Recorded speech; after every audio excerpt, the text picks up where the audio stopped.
আসসালামু আলাইকুম রহমতুল্লাহি বারাকাতু। আজকের ক্লাসে আমরা বাট ফর এই ইডিয়মস এর ব্যবহার শিখব। আমাদের প্রতিযোগিতামূলক পরীক্ষা যেমন জব পরীক্ষা, অ্যাডমিশন পরীক্ষা, বিসিএস পরীক্ষা, এই ধরনের পরীক্ষাগুলোতে বাট ফর এর ইউজ নিয়ে প্রশ্ন আসে। অনেক সময় দেখা যায় যে একটা প্রশ্ন দেওয়া থাকে, সেইখানে একটা গ্যাপ দেওয়া থাকে, সেখানে কোন ধরনের ফ্রেজ বা ইডিয়মস ইউজ করতে হবে, সেখানে কি শুধু বাট বসবে নাকি বাট ফর বসবে নাকি সিন্স বসবে, এই ধরনের প্রশ্নগুলো আসে।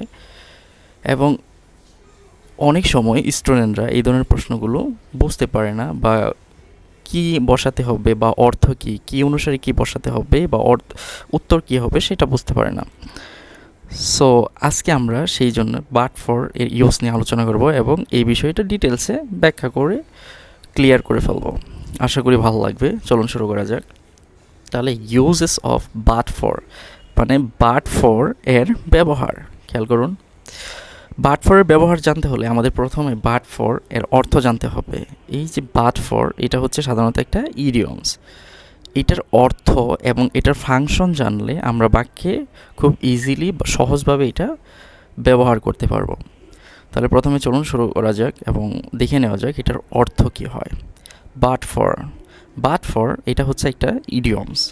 এর অর্থ হলো ছাড়া, ব্যতীত, কোনো কিছু ছাড়া বা কোনো কিছু ব্যতীত এমন। তাহলে বাট ফর এর অর্থ হলো কোনো কিছু ছাড়া, কোনো কিছু ব্যতীত বা কোনো কিছু ছাড়া এমন। তাহলে সহজভাবে মনে রাখবেন যে বাট ফর অর্থ হচ্ছে কোনো কিছু ছাড়া বা কোনো কিছু ব্যতীত। যখন আমরা দেখব যে বাক্যে বাট মানে কোনো কিছু ছাড়া বা ব্যতীত অর্থ দিচ্ছে এবং সেইখানে সাধারণত পাস্ট টেন্স বোঝাচ্ছে, এমন ক্ষেত্রে আমরা বাট ফর ইউজ করব। খেয়াল করুন, কোনো কিছু ছাড়া অতীতে কোনো কিছু হতো না বা করা হতো না বা করা সম্ভব ছিল না, এমন অর্থে বাট ফর ইউজ হয়। তাহলে ইউজটা কি? ইউজটা হচ্ছে অতীতকাল বোঝাবে। সেখানে এই যেখানে বাট ফর ইউজ হবে সেখানে অবশ্যই অতীতকাল থাকতে হবে, কারণ কোনো কিছু অতীতে হতো না বা অতীতে করা সম্ভব ছিল না। এখানে দেখুন লেখা আছে যে কোনো কিছু অতীতে করা হতো না বা করা সম্ভব ছিল না বা করতে পারতো না বা কেউ করতে পারতো না, এরকম অর্থ বোঝাতে ইডিয়মস বাট ফর ইউজ হবে। তাহলে স্ট্রাকচারটা দেখে নেওয়া যাক। এখানে একটা বিষয় গুরুত্বপূর্ণ, সেটা হচ্ছে এই বাট ফর ইউজ হবে সাধারণত অতীতকালে। যেখানে আপনি বাট ফর ইউজ করবেন সেখানে অবশ্যই পুরো বাক্যটা দ্বারা অতীত বিষয় বোঝাবে বা পাস্টের বিষয় বোঝাবে। স্ট্রাকচারটা খেয়াল করুন। স্ট্রাকচার বাট ফর, এরপরে কি থাকবে? নাউন অথবা নাউন ফ্রেজ থাকবে। এরপরে plus subject plus past tense plus extension থাকবে।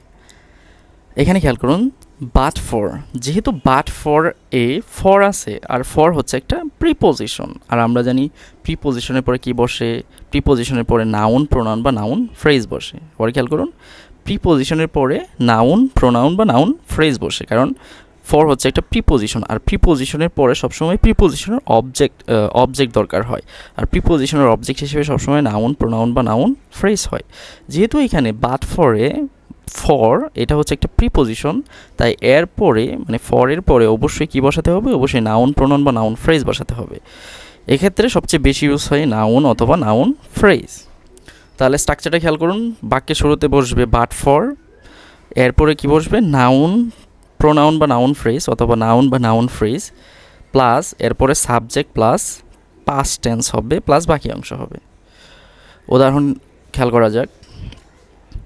But for your timely invention, these things would be much more difficult to solve.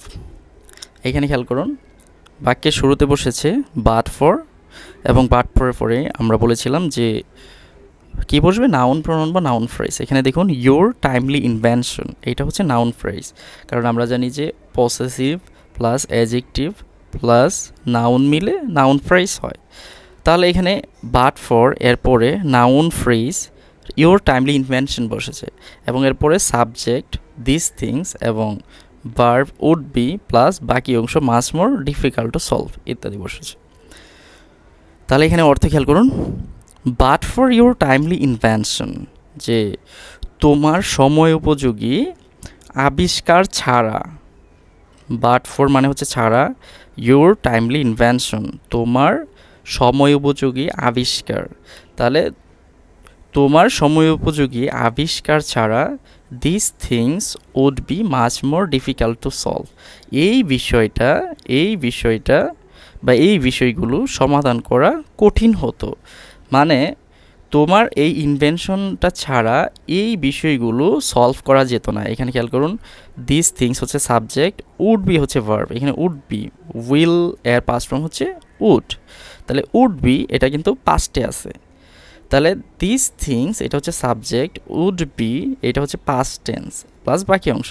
তাহলে বলা হচ্ছে যে তোমার সময় উপযোগী আবিষ্কার ছাড়া এই বিষয়গুলো সমাধান করা সম্ভব হতো না, মানে সম্ভব হতো না বা সম্ভব করা পসিবল ছিল না, মানে পাস্টের কথা বোঝাচ্ছে। তাহলে বাট ফর তো ছাড়া, but for your timely invention তোমার সময় উপযোগী আবিষ্কার ছাড়া, তাহলে বাট ফর অর্থ হচ্ছে ছাড়া বা ব্যতীত, এরপরে noun phrase plus subject plus past tense.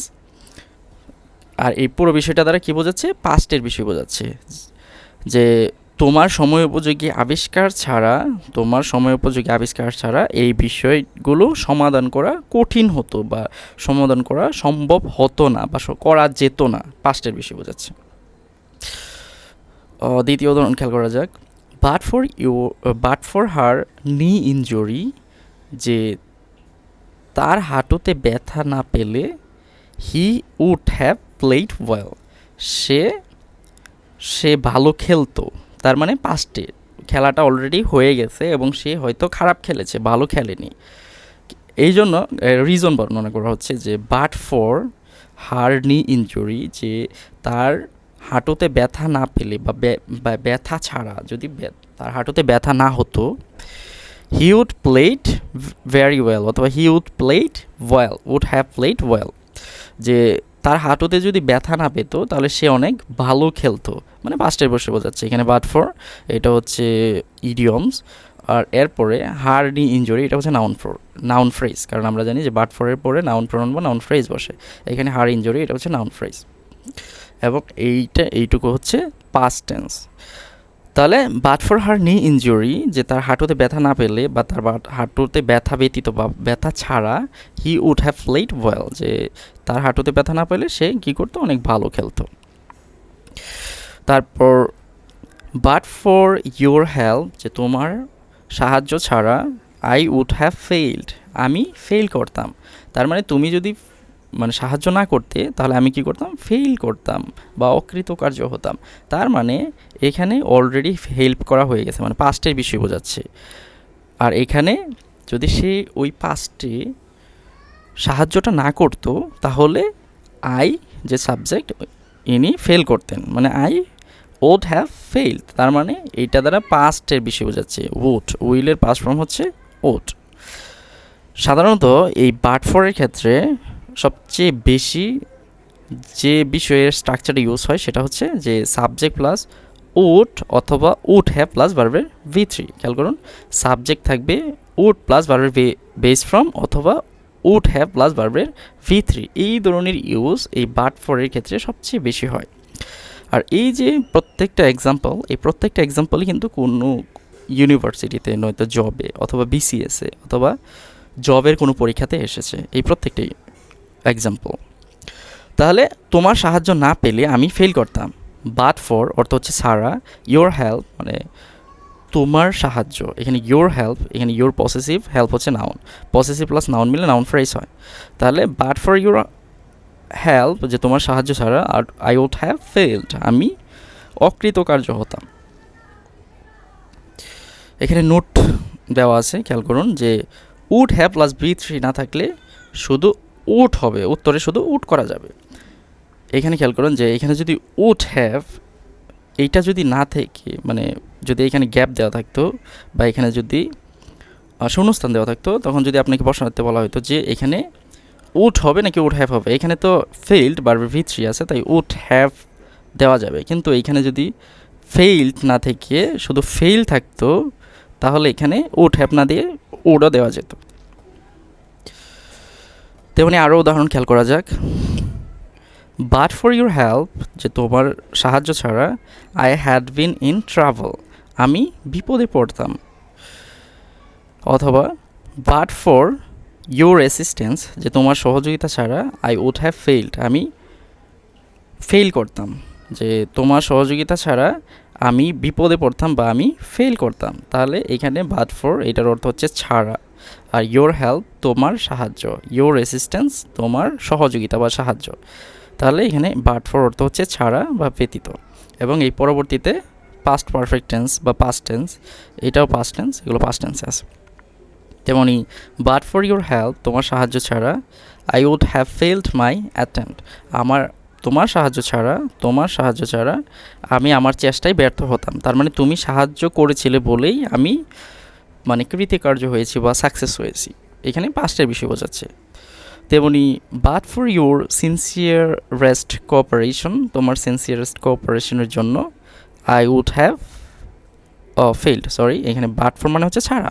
তাহলে but for your sincerest cooperation, যে তোমার সিনসিয়ারেস্ট কোঅপারেশন ছাড়া, আই উড হ্যাভ ফেইল্ড, আমি ফেল করতাম। তাহলে এখানে দেখুন অর্থ কী হচ্ছে, তোমার আন্তরিক সহযোগিতা ছাড়া আমি পাশ করতে পারতাম না, মানে ফেল করতাম। তাহলে এখানে বাট ফর এটা হচ্ছে ইডিয়মস, অর্থ বোঝাচ্ছে ছাড়া বা ব্যতীত। But for your sincerest cooperation, তোমার আন্তরিক সহযোগিতা ছাড়া, আই উড হ্যাভ ফেইল্ড, আমি ফেল করতাম বা পাশ করতে পারতাম না। তাহলে বাট ফর অর্থ বোঝাচ্ছে ছাড়া বা ব্যতীত, এবং এরপরে অবশ্যই কী থাকবে, নাউন প্রোনাউন বা নাউন ফ্রেজ থাকবে, বা নাউন বা নাউন ফ্রেজ থাকবে, এবং এরপরে সাবজেক্ট প্লাস পাস্ট টেন্স থাকবে। এই গঠনটা মনে রাখতে হবে। আরেকটা উদাহরণ দেখা যাক, যে but for your timely help, যে তোমার সময় মতো সাহায্য ছাড়া, আই উড হ্যাভ ফেইল্ড, আমি অকৃতকার্য করতাম। এই প্রত্যেকটা এক্সাম্পল দিই কোনো না কোনো জবের পরীক্ষা বা অ্যাডমিশন পরীক্ষাতে এসেছে। More example for better understanding, এখানে খেয়াল করুন, but for your assistance, I would have fail, যে তোমার সহযোগিতা ছাড়া আমি ফেল করতাম। তাহলে যদি সামারিটা না যায় এভাবে, যে বাট ফর এটা হচ্ছে একটা ইডিয়মস, এর অর্থ হলো ছাড়া বা ব্যতীত, কোনো কিছু ছাড়া বা কোনো কিছু ব্যতীত। অতীতে কোনো কিছু ছাড়া কোনো কিছু করা সম্ভব হতো না, বা অতীতে কোনো কিছু ছাড়া কোনো কিছু করা যেত না, এরকম অর্থ বোঝাতে বাট ফর ইউজ হয়। এবং বাট ফরের পরে কী থাকবে, বাট ফরের পরে নাউন প্রোনাউন বা নাউন ফ্রেজ থাকবে, বা নাউন ফ্রেজ থাকবে, যেহেতু ফর হচ্ছে প্রিপোজিশন। এবং এরপরে সাবজেক্টের পরে অবশ্যই পাস্ট টেন্স থাকবে, কারণ বাট ফর দ্বারা সাধারণত পাস্টের বিষয়গুলি বোঝানো হয়। আশা করি বাট ফরের যত ইউজ আছে এই ইউজগুলো বুঝতে পারছেন, এবং বাট ফরের যে খুঁটিনাটি বিষয়গুলো আছে সবগুলো আপনাদের কাছে ক্লিয়ার। আশা করি এই ধরনের বিষয়গুলো জানতে বা এই ধরনের বিষয়ের ডিটেলস ইউজ জানতে আমার সাথেই থাকবেন, আমার চ্যানেলটা সাবস্ক্রাইব করবেন। আপনাদের জন্য যদি এই বিষয়ে কোনো প্রশ্ন থাকে বা কোনো মতামত থাকে কমেন্টে জানাতে পারেন। ধন্যবাদ। আসসালামু আলাইকুম ওয়া রাহমাতুল্লাহি ওয়া বারাকাতুহু।